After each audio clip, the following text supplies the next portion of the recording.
Are they unbanning dockside extortionist in Commander? A lot of people are very confident they are because they're reprinting it right now in the Avatar: The Last Airbender set, which is honestly an astute, logical, and intuitive theory. The problem is, Wizards is not always logical, astute, and intuitive.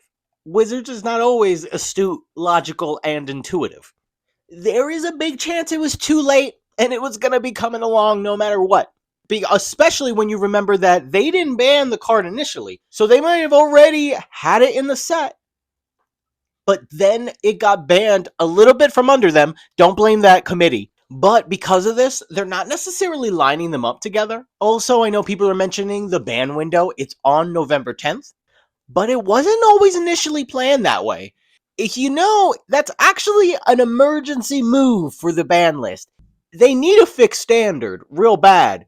So that's why it's so early. Not because they did want Avatar and the ban list to be coinciding.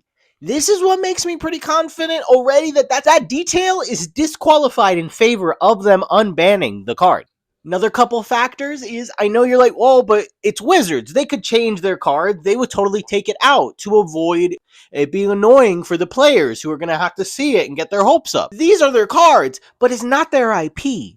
So legally, there might be somewhere set in stone where it's already saying dockside extortionist under this character for Avatar: The Last Airbender. And there was no budging it other than opening up a whole can of worms, most likely. So they just let it roll. Also, I like the templating because I'm an Avatar shill. But the templating for a Magic card, dog shit a bit. And that's what makes me think it's a little bit set in stone as well, because maybe there's only so much space allotted for the words and so forth, and it was already done. But because of that discourse, they can't change the card, maybe, but they can change their mind. Especially because technically, if it was already gonna get printed in this set, maybe they thought he was gonna be around. That might just be the most important factor. I want to believe for the people who are speculating and buying a bunch of copies that, yeah, it's going to get unbanned, but I can't help but to see all of these red flags in my way. But if I'm totally wrong, you got some, great job. But I don't know, what do you think? Do you think they're going to unban dockside extortionists in Commander?